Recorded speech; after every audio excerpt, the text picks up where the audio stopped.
আজ পূর্ব বর্ধমান জেলার অধীনে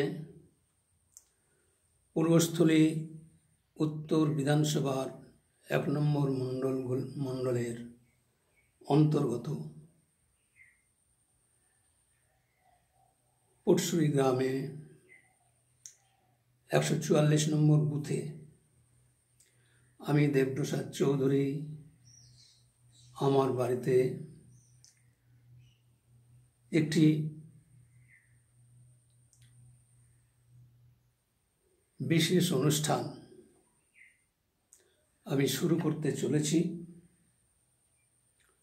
আমার এই অনুষ্ঠানের শুরুতে যে দেশাত্মবোধক সঙ্গীত পরিবেশন হলো, এরপর আমার আজকের যেই অনুষ্ঠান শুরু করতে চলেছি তার বিশেষ তাৎপর্য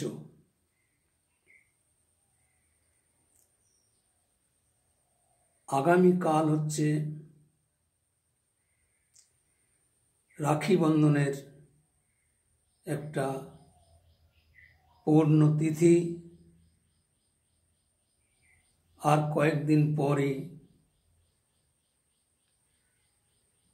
আমাদের ভারতবর্ষের স্বাধীনতা দিবসের 15ই আগস্ট খুব কাছাকাছি চলে এসেছে। আজকে 7 তারিখ হলো, 7ই আগস্ট 2025 সালের 7ই আগস্ট আর 2025-এর আগামী স্বাধীনতা দিবস 15ই আগস্ট। সেই 15ই আগস্ট স্বাধীনতার দিবসের যে অনুষ্ঠান, সেই অনুষ্ঠান সারা ভারতবর্ষ ব্যাপী সমস্ত স্তরে, বিভিন্ন রাজ্য, জেলা, মণ্ডল, বুথ স্তর পর্যন্ত, এমনকি কেন্দ্রীয় সরকারের, আমাদের যে দেশের সরকার, যার কর্ণধার আমাদের যশস্বী প্রধানমন্ত্রী, বিশ্ববরেণ্য প্রধানমন্ত্রী নরেন্দ্র দামোদর দাস মোদী 15ই আগস্ট লালকেল্লা থেকে তার ভাষণ তিনি রাখবেন।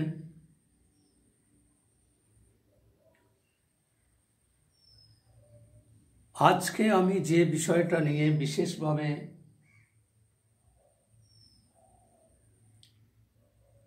আমার বক্তব্যের মাধ্যমে আমি তুলে ধরতে চাই, সেটা হলো বিশেষ করে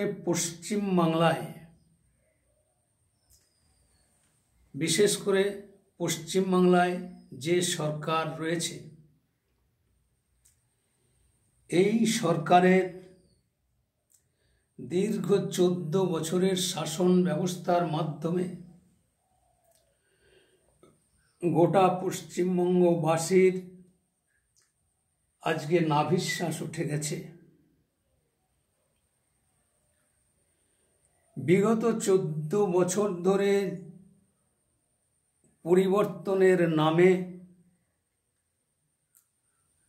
একটি জগদ্দল পাথরের মতো বসেছিল একটি রাজনৈতিক দল,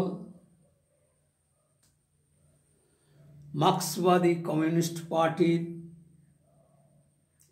নেতৃত্বে এই পশ্চিমবাংলার শাসন ক্ষমতায় দীর্ঘ 34 বছর ধরে তারা রাজত্ব করেছেন। তাদের দীর্ঘ 34 বছরের রাজত্বকালে যে দুর্নীতি, চুরি, জুয়োচুরি, লুট, নৃশংসভাবে মানুষের হত্যা এবং হত্যায় প্ররোচনা দেওয়ার, রাজনৈতিকভাবে ময়দানে অবতীর্ণ থেকে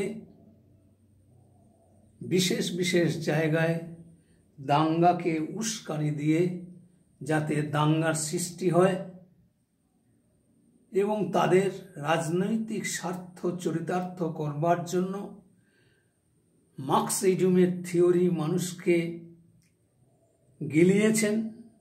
মানে বিগত 34 বছর ধরে এই পশ্চিমবাংলার মানুষকে তারা ভুলিয়ে রেখে দিয়েছিলেন।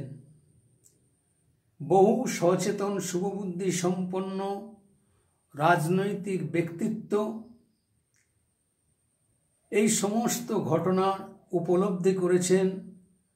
তারা দেখেছেন একটা সরকার কেমনভাবে পরিচালনা করেছে। সেই সরকার যখন আসে সম্ভবত 1977 সালে যে বামফ্রন্ট গঠন হয়, সেই বামফ্রন্টের তৎকালীন সময়ে কিছু কিছু কাজ তারা ভালো করেছিল, এটা অস্বীকার করবার উপায় নেই। কিন্তু এই শাসন ক্ষমতার মধ্যে বসে থেকে যে স্বাদ তারা আস্বাদন করেছেন, তার মধ্যে তাদের লোভ, লালসা, অনৈতিকতা এবং ভ্রষ্টাচার রাজনীতির পাথেয় করে তারা দীর্ঘদিন রাজনীতি করে এসেছেন। স্বাভাবিকভাবে আজকের মাননীয় মুখ্যমন্ত্রী তৎকালীন সময়ে বিরোধী দলনেত্রী হিসেবে তিনি যথেষ্ট যোগ্যতার পরিচয় দিয়েছেন, এতে কোনো সন্দেহ নেই। কিন্তু ওনার সান্নিধ্যে এসে দলমত নির্বিশেষে, এমনকি আমরা অর্থাৎ ভারতীয় জনতা পার্টির তৎকালীন সময়ের আমাদের যে প্রয়াত প্রধানমন্ত্রী, উনিও বিশ্ববরেণ্য একজন সফল প্রধানমন্ত্রী প্রয়াত অটল বিহারী বাজপেয়ীর সান্নিধ্যে তৎকালীন সময়ে মমতা বন্দ্যোপাধ্যায়ের সঙ্গে এনডিএ জোটের যে সরকার গঠন হয়েছিল, সেই সময় আমরাও ওনার সেই চিন্তাভাবনাকে সার্থক রূপ দেবার জন্য আমরাও ভারতীয় জনতা পার্টির কার্যকর্তা এবং বিভিন্ন নেতৃত্ববৃন্দ ওই সময় আজকের বর্তমান মুখ্যমন্ত্রী মমতা বন্দ্যোপাধ্যায়কে সাপোর্ট আমরা করেছিলাম। রাজনৈতিক স্বার্থ সেখানে ছিল, কারণ পশ্চিমবাংলায় বিজেপির মাটি মজবুত করবার জন্য, মানুষের কাছে আস্থা অর্জন করবার জন্য এবং অটল বিহারী বাজপেয়ীর মতো একজন বরিষ্ঠ নেতৃত্বের সান্নিধ্যে এবং ওনার সহযোদ্ধা লালকৃষ্ণ আদবানিজি থেকে আরম্ভ করে বিষ্ণুকান্ত শাস্ত্রী, মুরলী মনোহর যোশী থেকে আরম্ভ করে রাজনাথ সিং, এই সমস্ত নেতৃবৃন্দের যে পরিকল্পনা ছিল যে মমতা বন্দ্যোপাধ্যায়কে সঙ্গে নিয়ে পশ্চিমবাংলায় একটা নতুন দিগন্ত রচনা করবার জন্যে তাঁরা প্রয়াস নিয়েছিলেন। স্বাভাবিকভাবে সেই সময়কার যে রাজনৈতিক প্রেক্ষাপট, সেই সময় আমরাও ভেবেছি যা হচ্ছে ঠিকই হচ্ছে, যা হবে ভালোই হবে। সেই রকম কিছু ভালো তো নিশ্চয়ই হয়েছে, এটা অস্বীকার করার জায়গা নেই। এনডিএ জোটের উক্ত সময়ে অর্থাৎ মমতা বন্দ্যোপাধ্যায়কে এনডিএ জোটে নেয়ার পরে যে জোটের মাধ্যমে নির্বাচন হয়েছিল, সেই নির্বাচনে বিজেপিও আশানুরূপ ফল পেয়েছিল। সে সময় পশ্চিমবাংলায় মাত্র 2 জন লোকসভার সাংসদ নির্বাচিত হয়েছিলেন। একজন হচ্ছেন দমদম লোকসভা কেন্দ্র থেকে আমাদের প্রয়াত আরেকজন বরিষ্ঠ নেতা তপন সিকদার, আর একজন ছিলেন জুলুবাবু, কৃষ্ণনগর থেকে জুলুবাবু নির্বাচিত হয়েছিলেন। আরও যে সমস্ত প্রার্থীরা ছিলেন তারা জেতবার মতো একটা পরিস্থিতির মধ্যে ছিল, কিন্তু জিততে পারেনি। রাজনৈতিকভাবে কিছু হয়তো আমাদের সাংগঠনিক ত্রুটি বিচ্যুতির কারণে হয়তো আমরা আশানুরূপ ফল সেই সময় পাইনি। তার পরবর্তীকালে ইতিহাসের অজস্র ঘটনা আছে।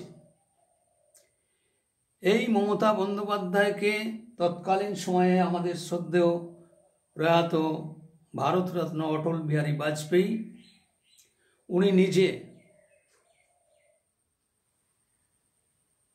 মমতা বন্দ্যোপাধ্যায়ের হরিশ চ্যাটার্জি রোডে ওনার বাড়িতে অটল বিহারী বাজপেয়ী ওনার বাড়িতে এসেছিলেন।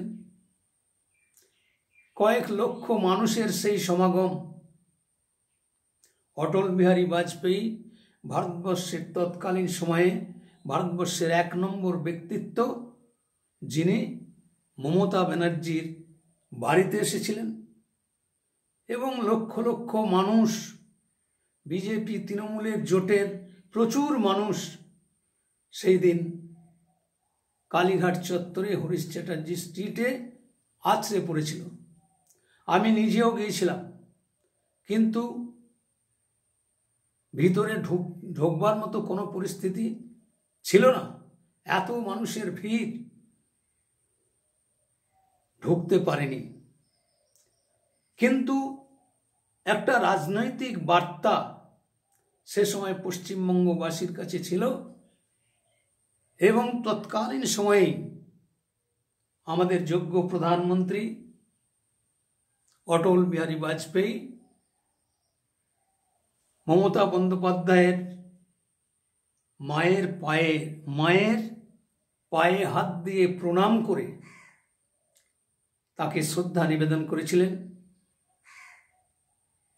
এবং মমতা ব্যানার্জিকে তিনি অগ্নিকন্যা রূপে সম্বোধন করেছিলেন। সেই সময় আমিও নিজেও বিভিন্ন জায়গায়, বিশেষ করে হুগলি জেলায় আমি দীর্ঘ 13 বছর ছিলাম, বহু জায়গায় আমি বিজেপির মঞ্চে বক্তব্য রাখতে গিয়ে এবং বিজেপি তৃণমূলের জোটের তত্ত্বাবধানে অনেক প্রোগ্রাম আমি অ্যাটেন্ড করেছিলাম। তৃণমূলের নেতারাও আমাকে বিভিন্ন জায়গায় নিয়ে গেছেন বক্তব্য রাখার জন্যে। আমিও সেদিন মমতা বন্দ্যোপাধ্যায়কে দেবী দুর্গার সঙ্গে তুলনা করে আমি বিভিন্ন জায়গায় বক্তব্য রেখে ওনাকে যথাযথ সম্মান প্রদর্শন করেছি।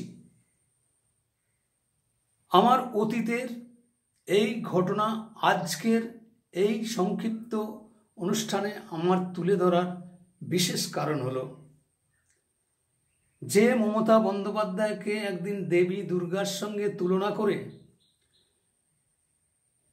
আমি বহু জায়গায় বক্তব্য রেখেছি। ওনাকে দেবী দুর্গা বলে সম্বোধন করে প্রতিটি মঞ্চে ওনার দলের কর্মীদের সহযোদ্ধা হিসেবে তাদের সঙ্গে একসঙ্গে বিভিন্ন প্রোগ্রামে আমি অ্যাটেন্ড করেছি। উক্ত সময়ে লোকসভা নির্বাচনে হুগলি থেকে যে ক্যান্ডিডেট ছিলেন তপন দাশগুপ্ত, সেই তপন দাশগুপ্তকে জেতানোর জন্যে আমি দিন রাত এক করে দিয়ে 121 জায়গায় আমি বক্তব্য রেখেছিলাম। এগুলো অতীত হলেও আজকে স্মৃতিমন্থন এই কারণে করছি, আমার শুভবুদ্ধি সম্পন্ন রাজনৈতিক সচেতন ব্যক্তিদের কাছে আমি এই বার্তা দিতে চাই যে আমি একজন বক্তা হিসেবে নিজের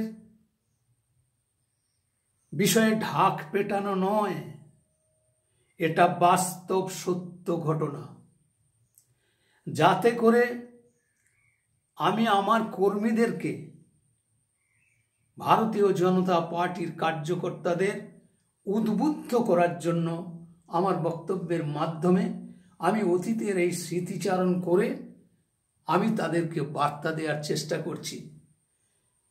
বিজেপি যে রাজনৈতিক দল, ভারতীয় জনতা পার্টি, এই ভারতীয় জনতা পার্টি এমন একটি রাজনৈতিক দল যে দলটার একজন সৈনিক হলে তার দেশের প্রতি পূর্ণ আনুগত্য থাকতে হবে,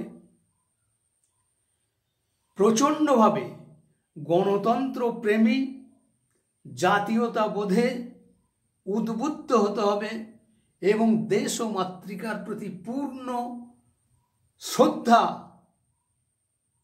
জানিয়ে এবং তৎকালীন সময়ে যে আমাদের ভারতীয় পরম্পরায় যে মুনি ঋষি গণ রাজনীতির অঙ্গনে এসে দেশের জন্য সেবা করে গেছেন, সেই সমস্ত যোদ্ধা বীর তাদেরকে শ্রদ্ধা জানানোর জন্যে সঠিক মঞ্চ হচ্ছে ভারতীয় জনতা পার্টি। ভারতীয় জনতা পার্টি এমন একটি রাজনৈতিক দল যে দলটি প্রতিটি মুহূর্তে, প্রতিটি কার্যক্রমে, প্রতিটি অনুষ্ঠানে তাদের একটাই চিন্তা, একটাই আদর্শ, একটাই দর্শন, তারা মানুষের কাছে পৌঁছে দেওয়ার জন্য বার্তা দিয়ে থাকে যে দেশের মানুষকে জাতীয়তাবোধে উদ্বুদ্ধ করবার বার্তা একমাত্র ভারতীয় জনতা পার্টি ছাড়া আজকের দিনে ভারতবর্ষে কোনো রাজনৈতিক দল নেই। তাই আজ ভারতীয় জনতা পার্টিকে দীর্ঘদিন ধরে এই 34 বছরের মার্ক্সবাদী কমিউনিস্ট পার্টির নেতারা বিজেপির সম্বন্ধে কুরুচিপূর্ণ মন্তব্য, বিভিন্ন নোংরা নোংরা কথা এবং মিথ্যাচার করে তারা রাজনীতি করে এসছে। আর বিজেপিকে দাঙ্গাবাজ, লুটেরার দল, নানাবিধ ভাষায় বিজেপিকে আক্রমণ করে এসেছে। মার্ক্সবাদী কমিউনিস্ট পার্টি যেমন করেছে, তেমনি সর্বভারতীয় ক্ষেত্রে কংগ্রেস, যে কংগ্রেসের আজকে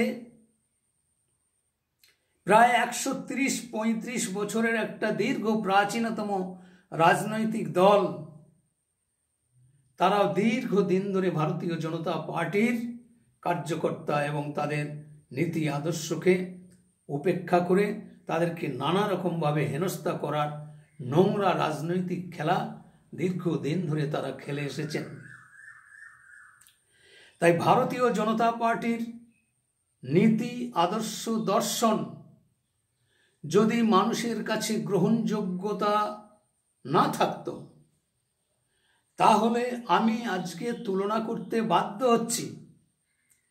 একদিকে 135 বছরের দীর্ঘ প্রাচীনতম একটা রাজনৈতিক দল যার নাম কংগ্রেস, এবং মার্ক্সবাদী কমিউনিস্ট পার্টির যারা 34 বছর পশ্চিমবাংলায় শাসনভার চালিয়ে এসেছেন, কেরালায় তারা শাসনভার চালিয়ে এসেছেন, ত্রিপুরায় চালিয়েছেন, আর পশ্চিমবাংলায় 34 বছর ধরে তারা রাজত্ব করতে পেরেছে। তার কারণ হচ্ছে তাদের সমকক্ষ, তাদের উপযুক্ত বার্তা এবং মানুষকে সচেতন করবার মতো সেই রকম কঠোরভাবে রাজনৈতিক প্রতিপক্ষ হিসেবে কোনো সেরকম রাজনৈতিক দল পশ্চিমবাংলায় ছিল না। ভারতীয় জনতা পার্টি ছিল। দীর্ঘদিন ধরে ভারতীয় জনতা পার্টি তারা তাদের রাজনৈতিকভাবে বিচরণ করেছে, বহু ইতিহাস আছে। তো ভারতীয় জনতা পার্টির আজকের দিনে সারা পৃথিবীতে ভারতীয় জনতা পার্টি এমন একটি রাজনৈতিক দল, যে দলটি হচ্ছে সারা বিশ্বের মধ্যে, সারা পৃথিবীর মধ্যে শ্রেষ্ঠতম একটি রাজনৈতিক দল ভারতীয় জনতা পার্টি। এই ভারতীয় জনতা পার্টি আজকে রাজনীতিতে তাদের নিজের জায়গা, কঠোর পরিশ্রম, অধ্যবসায় এবং প্রচুর পড়াশুনোর মাধ্যমে, প্রচুর সংযমের মাধ্যমে আজকে ভারতীয় জনতা পার্টি তিল তিল করে আজকে এই জায়গাটা অর্জন করেছে। আমাদের মাথার উপরে আছেন রাষ্ট্রীয় স্বয়ংসেবক সংঘ, যে রাষ্ট্রীয় স্বয়ংসেবক সংঘের ছত্রছায়ায় আমাদের প্রয়াত ভারতরত্ন বিশ্ব বরেণ্য প্রধানমন্ত্রী অটল বিহারী বাজপেয়ী, শ্রদ্ধেয় লাল কৃষ্ণ আদবানি, মুরলী মনোহর যোশী, রাজনাথ সিং, অজিত দোভাল, আমাদের বর্তমান প্রধানমন্ত্রী নরেন্দ্র দামোদর দাস মোদী, রাষ্ট্রীয় স্বয়ংসেবক সংঘের ছত্রছায়ায় তাঁরা তিলে তিলে রাজনৈতিকভাবে যে বিচক্ষণতার পরিচয় দিয়েছেন, আজকে মহীরুহ হয়ে আত্মপ্রকাশ করেছে। ভারতীয় জনতা পার্টির জন্ম 1980 সালের 6ই এপ্রিল জনসংঘ থেকে ভারতীয় জনতা পার্টি নামে আত্মপ্রকাশ করেছেন। ভারতীয় জনতা পার্টি নামে আত্মপ্রকাশ করার আগে জনসংঘ, যার স্রষ্টা ছিলেন আমার এই মঞ্চেই যে প্রতিকৃতি দেখতে পাচ্ছেন, বাংলার বাঘ স্যার আশুতোষ মুখোপাধ্যায়ের যোগ্য উত্তরসূরি ভারত কেশরী ডক্টর শ্যামাপ্রসাদ মুখার্জি। ডক্টর শ্যামাপ্রসাদ মুখার্জি, পণ্ডিত দীনদয়াল উপাধ্যায়, বিষ্ণুকান্ত শাস্ত্রী থেকে আরম্ভ করে আরও বরিষ্ঠ বহু নেতৃত্বের তত্ত্বাবধানে জনসংঘ চলেছে। নোংরা রাজনীতির খেলায়, নোংরা রাজনীতির খেলায়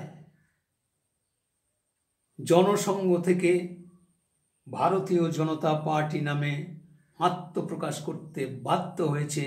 তার কারণ 1977-78 সালে যখন জনতা দলের সরকার এসেছিল, যার প্রধানমন্ত্রী ছিলেন মুরারজি দেশাই, এবং তার পরবর্তীকালে অনেকগুলো প্রধানমন্ত্রী এসেছেন।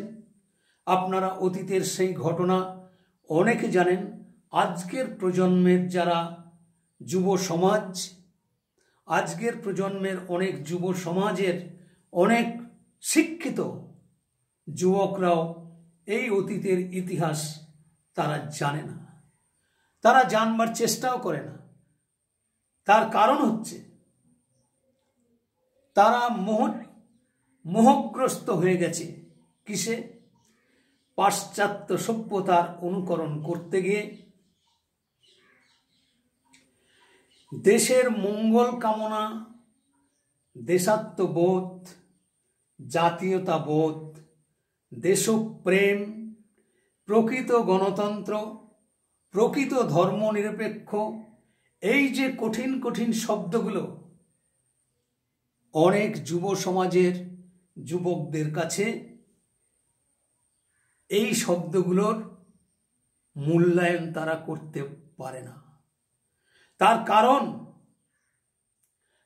কারণ হচ্ছে বিজেপি ছাড়া অন্যান্য রাজনৈতিক দলের নেতৃত্ব যারা রয়েছেন, তাদের কাছে দেশাত্মবোধের কোনো মূল্য নেই, জাতীয়তাবোধের কোনো মূল্য নেই, প্রকৃত গণতন্ত্রের কোনো মূল্য নেই, প্রকৃত ধর্মনিরপেক্ষতার কোনো ব্যাখ্যা নেই। একমাত্র রাজনৈতিক দল ভারতীয় জনতা পার্টি, তাদের যে পঞ্চনিষ্ঠা, সেই পঞ্চনিষ্ঠা এবং পঞ্চনীতির মাধ্যমে ভারতীয় জনতা পার্টির কর্মীদেরকে উদ্বুদ্ধ করা এবং তাদের প্রশিক্ষণ দেওয়ার ব্যবস্থা, প্রশিক্ষণ শিবিরের ব্যবস্থা, এ একমাত্র ভারতীয় জনতা পার্টি ছাড়া অন্য কোনো রাজনৈতিক দলের মধ্যে এই কালচার নেই। আমি নিজে বহু জায়গায় ভারতীয় জনতা পার্টির, আমি যখন পূর্ব বর্ধমান জেলার সহসভাপতির দায়িত্বে ছিলাম, পূর্বস্থলী 2 নম্বরের পর্যবেক্ষক ছিলাম, এমনকি আমি রাজ্য কমিটির কিষাণ মোর্চার একজন দায়িত্বশীল কার্যকর্তা ছিলাম। সেই সময় আমার উপরে দায়িত্ব ছিল প্রশিক্ষণ শিবির করতে হবে। সেই প্রশিক্ষণ শিবিরে প্রশিক্ষক হিসেবে আমাকে বিভিন্ন জায়গায় দায়িত্ব দেওয়া হয়েছিল। আমি সেগুলো যথাযথ আমার সাধ্য মতো আমি সেটা পালন করার চেষ্টা করেছি। কিন্তু এটা করতে গিয়ে আমার নিজেরও উপলব্ধি হয়েছে যে ভারতীয় জনতা পার্টি করতে গেলে যে সুশাসন, যে সংস্কৃতির ব্যবহার সেখানে হয়, সেই ব্যবহার পর্যাপ্ত পরিমাণে আমাদের ভারতীয় জনতা পার্টির বুথ স্তর পর্যন্ত যে প্রশিক্ষণ শিবিরের যে সূচনা, সেটা এমন বহু বুথ আছে, সেই সমস্ত বুথে আমরা পৌঁছতে পারিনি। এটা আমাদের ব্যর্থতা। আমাদের কর্মীদেরকে আমরা সুশিক্ষিত করবার চেষ্টা করেছি, জাতীয়তাবোধে উদ্বুদ্ধ করার জন্য বিভিন্ন পত্র পত্রিকা বই আমরা তাদেরকে দিয়েছি যে এগুলো পড়াশুনো করুন। এগুলো পড়াশুনো না করলে ভারতীয় জনতা পার্টি কেন করছেন, কী জন্যে করছেন, কি প্রয়োজন আছে, দেশের জন্যে কি কাজে লাগবে, এই সমস্ত কিছু বিষয় বারে বারে তাদেরকে বোঝানোর চেষ্টা করেছি। কিন্তু অন্যান্য রাজনৈতিক দল আজকে প্রায় সারা ভারতবর্ষে আজকের ডেটে প্রায় 1300-র ওপরে রাজনৈতিক দলের জন্ম হয়েছে। এই 1300 রাজনৈতিক দলের জন্ম হওয়াটাই আমাদের ভারতবর্ষের গণতান্ত্রিক পরিকাঠামো এবং প্রকৃত ধর্ম নিরপেক্ষতার যে বিষয়বস্তু, এইগুলো আজকে নষ্ট করে দিচ্ছে এই এত রাজনৈতিক দলের জন্ম হওয়ার কারণে। আপনাদের আমি স্মরণ করিয়ে দিই,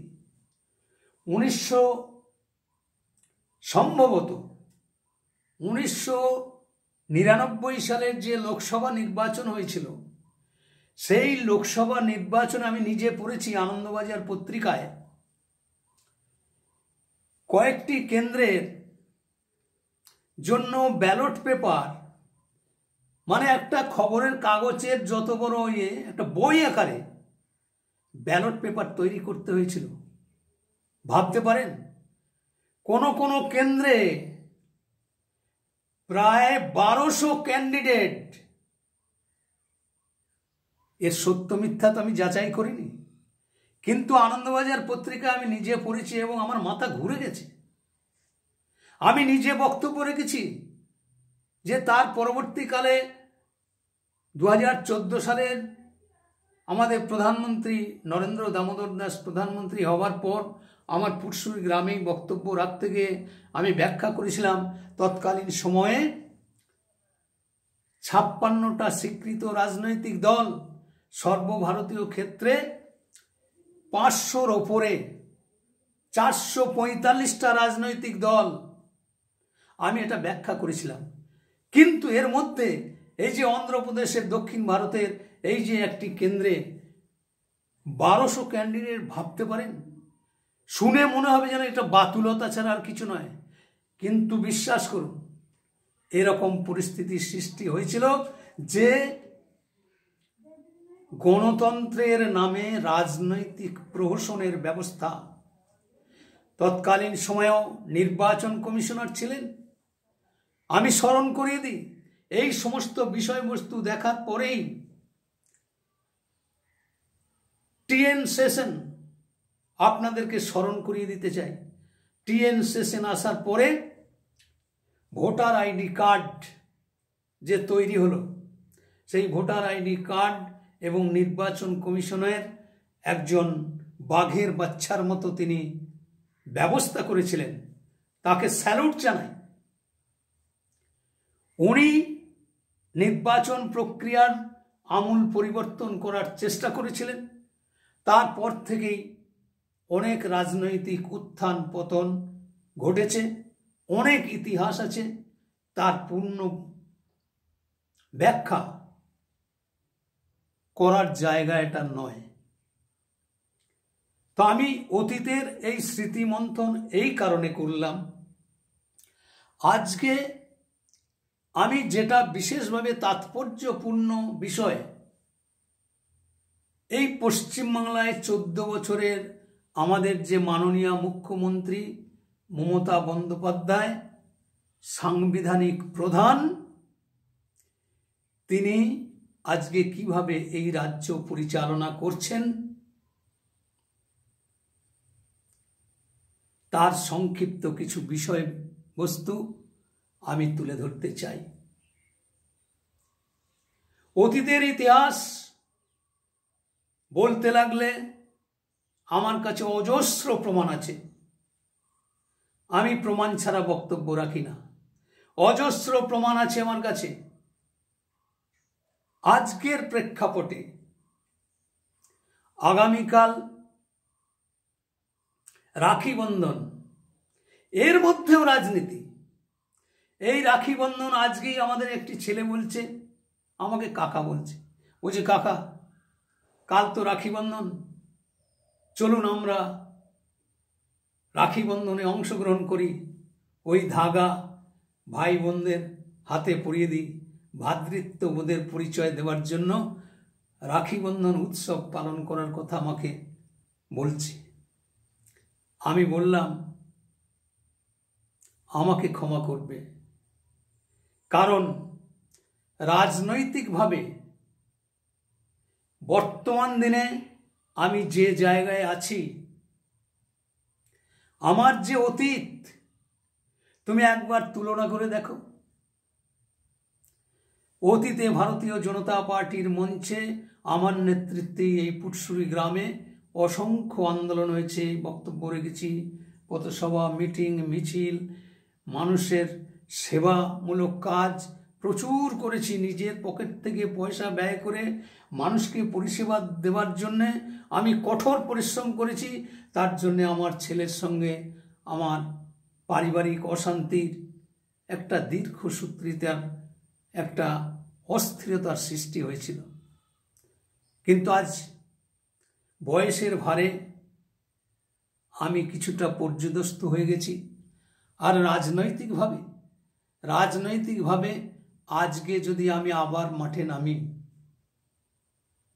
আমি জানি আমার ডাকে সাড়া দিয়ে অনেক মানুষ আসবে, কিন্তু আমার শারীরিক অসুস্থতার জন্যে আমি সেই দায়িত্বভার পালন করতে পারবো না।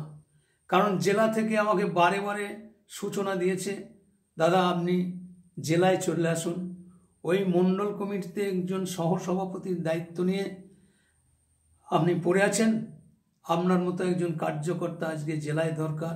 বারে বারে আমার কাছে ফোন এসেছে, আমাকে বলেছে, কিন্তু আমি তাদেরকেও হতাশ করেছি।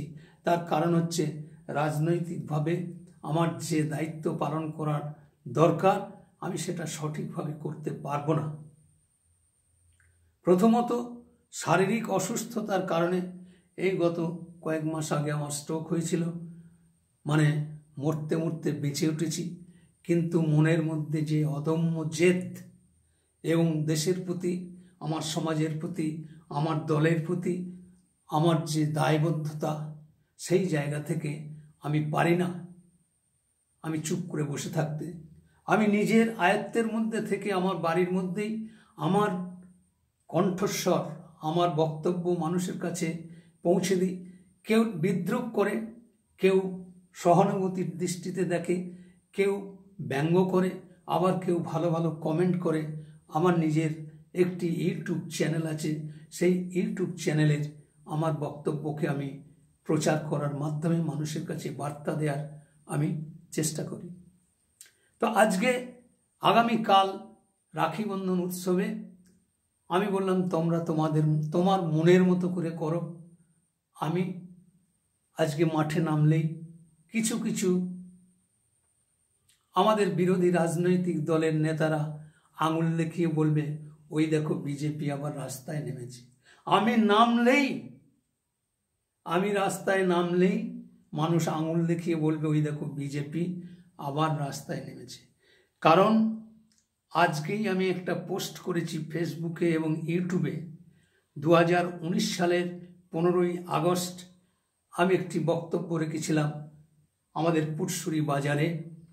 আমাদের যে ভারতীয় জনতা পার্টির কার্যালয় ছিল, সেই কার্যালয়ের সামনে 15ই আগস্টের দিনে আমি নিজের বাড়িতেও ফ্ল্যাগ উত্তোলন করেছি, সংক্ষিপ্ত বক্তব্য রেখেছি। কিন্তু আমাদের ওই কার্যালয়ের সামনে একটি প্রোগ্রাম করেছিলাম। তো অতীত খুঁজতে খুঁজতে হঠাৎ পেয়ে গেলাম আমার মোবাইলে। আমার খেয়াল ছিল না এটা পাবো কি পাবো না, আমার ধারণা ছিল না। আমি পেয়ে গেলাম বলে তাকে এডিট করে পুনরায় আজকে আমি ফেসবুকেও দিয়েছি আর আমার ইউটিউব চ্যানেলে দিয়েছি। প্রচণ্ড দুঃখ এবং বেদনার সঙ্গে আজকে আমাকে জানাতে হচ্ছে কাল রাখি পূর্ণিমা, অথচ আমি ময়দানে নেমে আমার কর্মীদের পাশে নিয়ে আমি কিছু করতে পারছি না।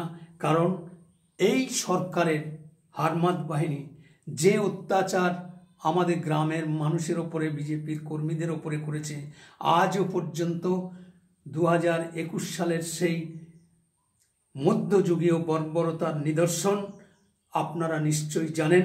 2021 সালের 2রা মে 3রা মে যে মমতা বন্দ্যোপাধ্যায় সরকার গঠন করবে, তার সিদ্ধান্ত হওয়ার পরেই আমাদের বিজেপির কার্যকর্তাদের ওপরে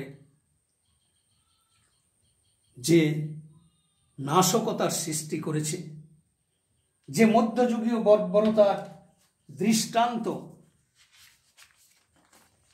স্থাপন করেছে, সেখান থেকেই একটা ভয়ের বাতাবরণ তৈরি হয়েছে। আমি এই তথ্য তুলে ধরতে চাই এই কারণে, এই যে লেখাটি, এই লেখার মধ্যে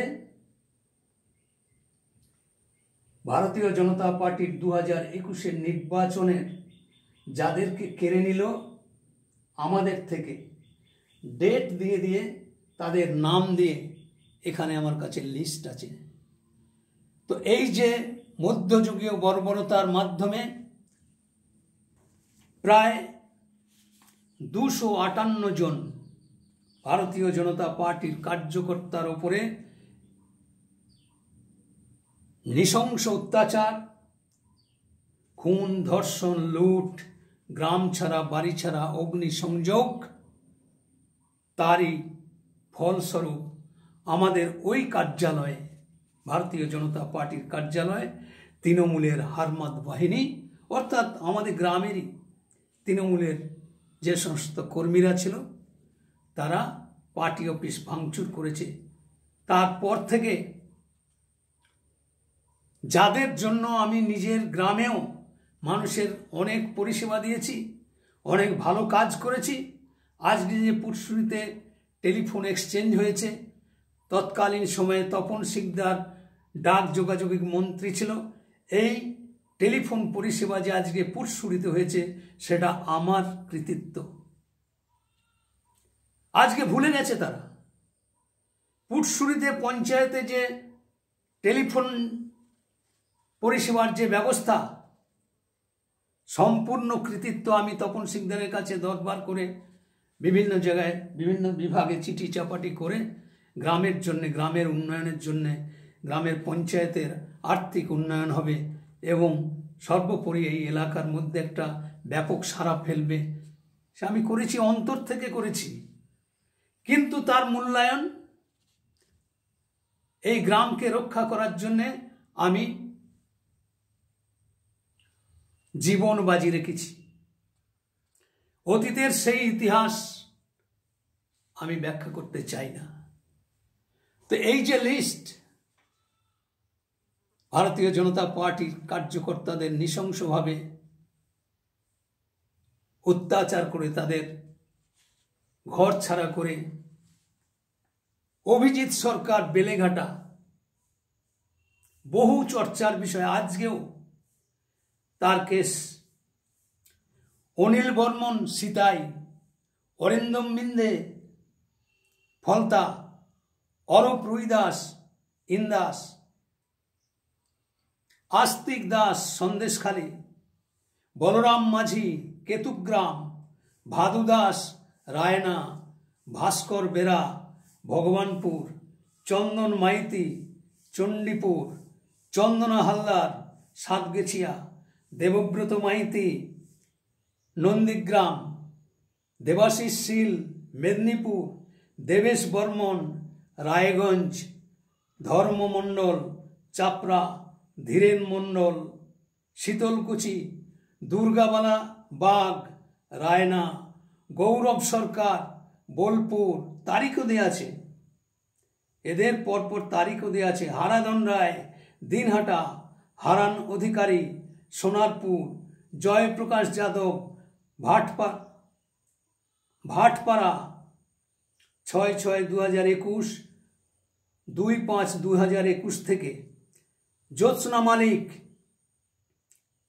মল্লিক বারাসত 12/5/2021, কিশোর মান্ডি ঝাড়গ্রাম, কুশ ক্ষেত্রপাল কতুলপুর, মানস সাহা মগরাহাট, মিঠুন বাগদি দুবরাজপুর, মিঠুন ঘোষ ইটাহার, মোহাম্মদ আলী বারাসাত, মনোজ জয়সওয়াল নলহাটি, নির্মল মণ্ডল সোনারপুর উত্তর, প্রসেনজিৎ দাস রাজারহাট, প্রতাপ মণ্ডল হরিশ্চন্দ্রপুর, রাজু সামন্ত ডায়মন্ড হারবার, রঞ্জিত দাস আমডাঙ্গা, সমরেশ পাল কাকদ্বীপ, সন্তু মণ্ডল নৈহাটি, সোম হাঁসদা ভাতার, শ্রীধর দাস সিতাই, সৌরভ বর মগরাহাট, শোভারানী মণ্ডল জগদ্দল, উত্তম ঘোষ চাকদাহ।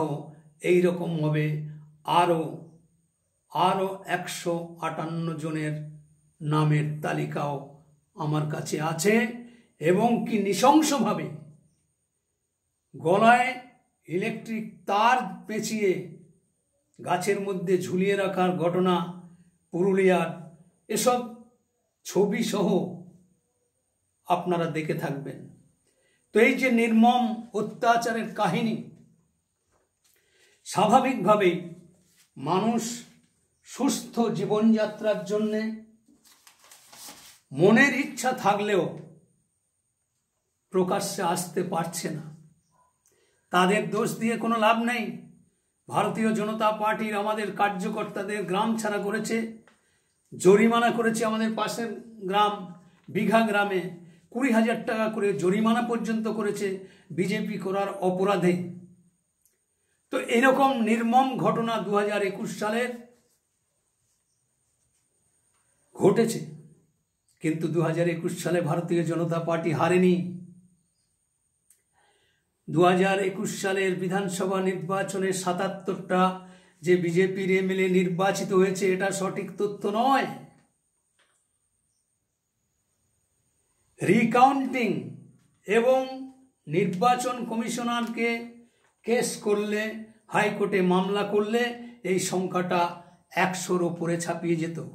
এরকম 100টার সিটে ওই 200, 500, 400 ভোটের ব্যবধানে হেরেছে। এগুলো হারা নয়, এগুলো হারানো হয়েছে কাউন্টিংয়ের মধ্যে ব্যাপক টাকার বিতরণ এবং ভয় দেখিয়ে, ধমকি দিয়ে, চমকিয়ে এই রেজাল্ট। আর তার সঙ্গে সঙ্গে তৃণমূলের পাঁচাটা কিছু মিডিয়া আছে, অনর্গল প্রচার করে যাচ্ছে বিজেপি হেরেছে, বিজেপি হেরেছে, বিজেপি হেরেছে। বিজেপি যে 77টার এমএলএ জিতেছে, যেখানে 3 জন এমএলএ ছিল সেখানে 77টা এমএলএ জিতেছে, এটাও একটা নৈতিক জয়। এবং এত প্রায় 39% কাছাকাছি ভোট পেয়েছে, এইটা কিন্তু মিডিয়ার মাধ্যমে প্রচার করেনি।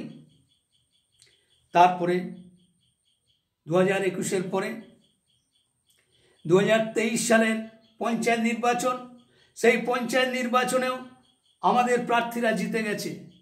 সার্টিফিকেট দেয়নি, মেরে ধরে কেড়ে নিয়েছে।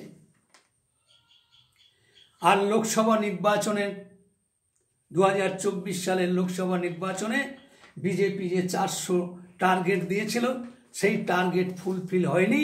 তার কারণ আমি আগেও ব্যাখ্যা করেছি, আজকে আবার বলছি, ব্যাপকভাবে ওই লোকসভা নির্বাচনকে প্রহসনে পরিণত করবার জন্যে আন্তর্জাতিক স্তর থেকে, অর্থাৎ আমেরিকার